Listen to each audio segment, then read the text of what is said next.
The Montgomery College Smithsonian Faculty Fellowship Program is a unique collaboration between the Paul Peck Humanities Institute and Smithsonian's Office of Educational Technology. This unique professional opportunity encourages community college faculty to teach with the Smithsonian. Professor Alzira Lena Ruano, a Washington, D.C. native raised in Montgomery County, is an accomplished interdisciplinary artist, scholar, and educator. She embarked on her creative journey at Montgomery College, master printmaking, before refining her skills at the Art Center College of Design, where she explored the moving image. With an MFA from the University of California, Irvine, her artistry evolved to incorporate captivating still photography and performative elements. Ruano's work delves into the complex interplay of gender, body, heritage, relationships, memory, socioeconomic structures, and domesticity. These themes reveal her profound insights into the human experience and societal narratives. Beyond her artistic accomplishments, Ruano's role as an educator and scholar empowers emerging artists, fostering meaningful dialogues that transcend traditional boundaries. Her diverse background and contributions make her a significant presence in both the artistic and academic realms. I teach both photography in the digital and analog formats. This past fall, I taught 2 photographic expression courses, which is black and white darkroom photography. And each semester, there's this keystone project where students basically encapsulate all they learned all semester. It's a photographic mini-series, and the students demonstrate their ability to synthesize technical skills, composition and design principles, conceptual knowledge, and their individual voice. Throughout the semester, the students are taught how to read images, which they discover that they already know how to. Since they were little, they were been shown cloth picture books, cartoons, films, advertisements, social media, gaming. This is all part of their aesthetic language that they already have. And so we just build on that and provide vocabulary and ways to think and see through it by using compositional guidelines, learning how to recognize these guidelines in other works, and becoming familiar with various photographers and artists and their specific visual languages and how they use certain symbolic gestures and symbols.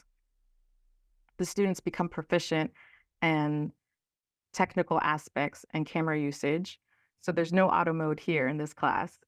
They learned how to expose and develop film, print photos, how to use different camera accessories.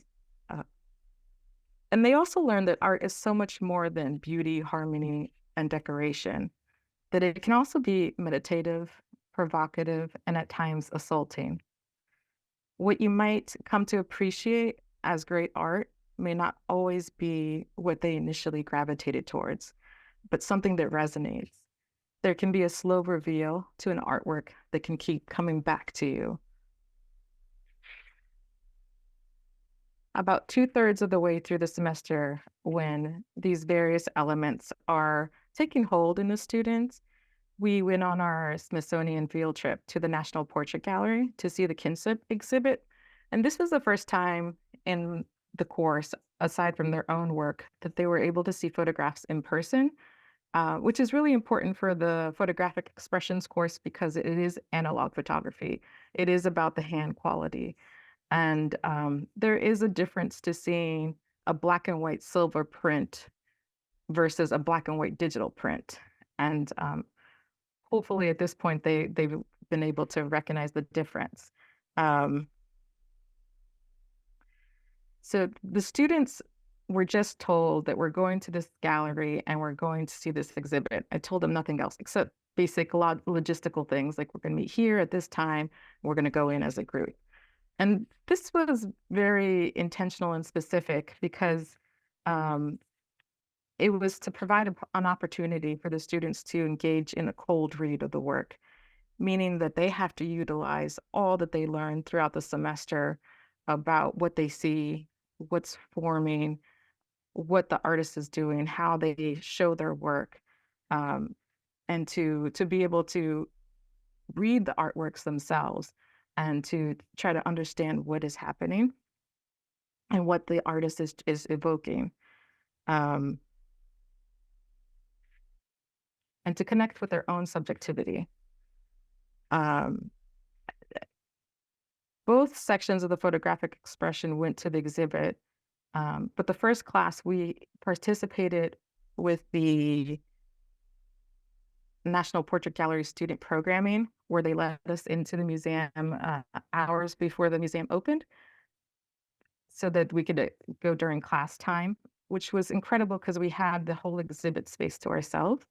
Um, and we just focused on a portion of this exhibit. There was 8 artists, and we focused on the 4 that used photography.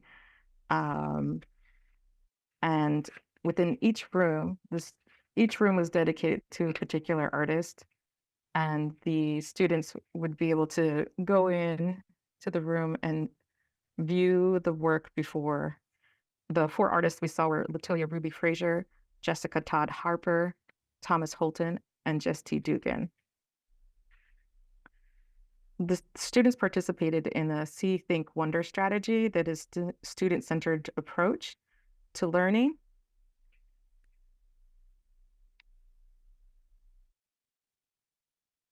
At this point, the students have time to look at the work and are told not to read the wall labels and to just look at the pictures and to glean as much as they can from the pictures themselves. Um, like this photo, for example, has many different forms of representation happening here. Um, so that, and I'm talking about the photo that I took of the student looking at the photo.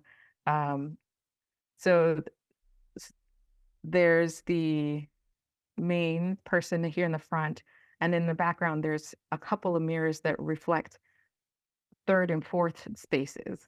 And so there's all this interiority that's happening within this one photograph.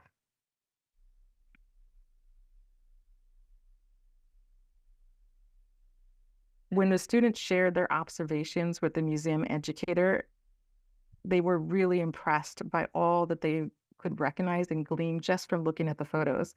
And I said, yeah, I've done my job well, that they can read photographs and be able to articulate them.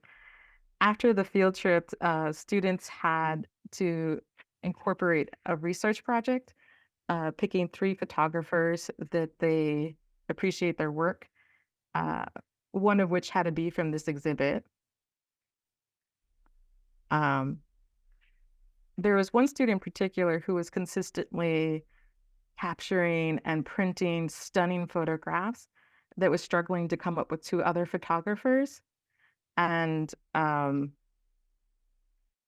at this point in the semester, the student was also disenchanted with the time-consuming, process-based analog photographic practice.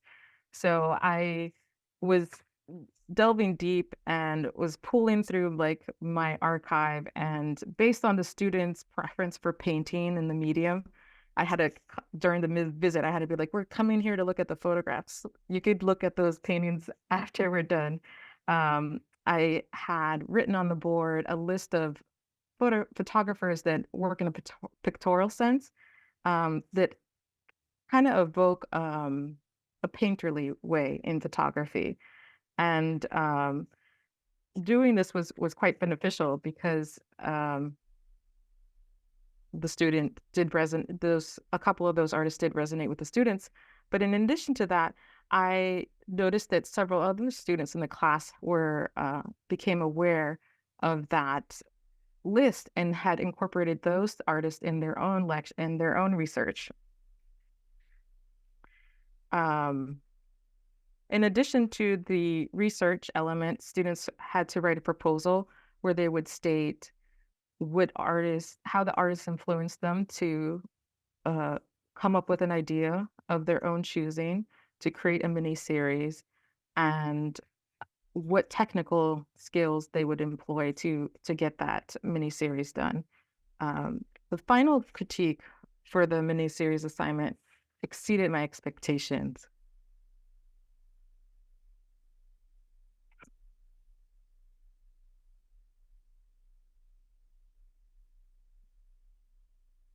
The quality of the work and engagement, the commitment was phenomenal. I was in admiration of the work these students produced. It was so profound, vulnerable, and poignant. The way they spoke about their work and their peers' work was awe-inspiring. It was a bittersweet moment.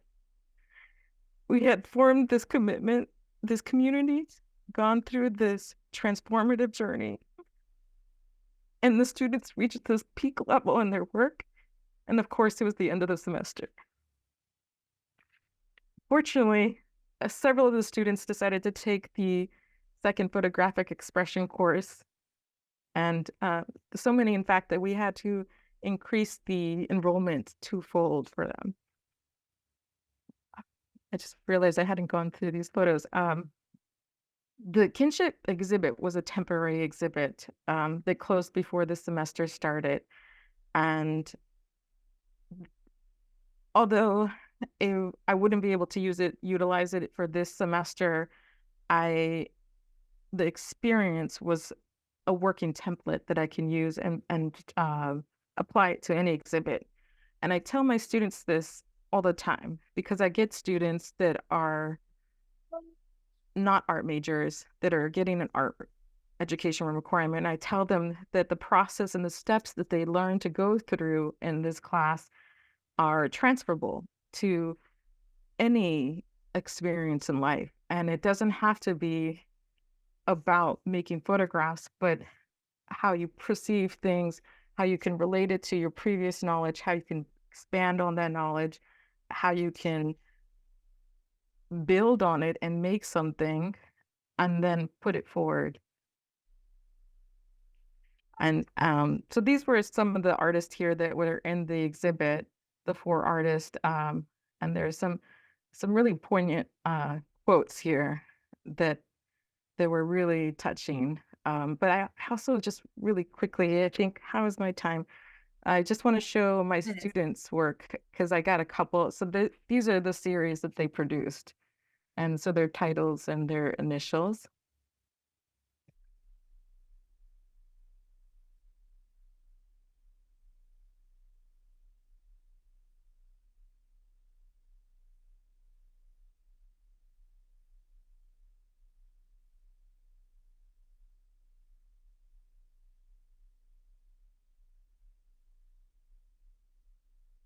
So you could see they all approached it very differently.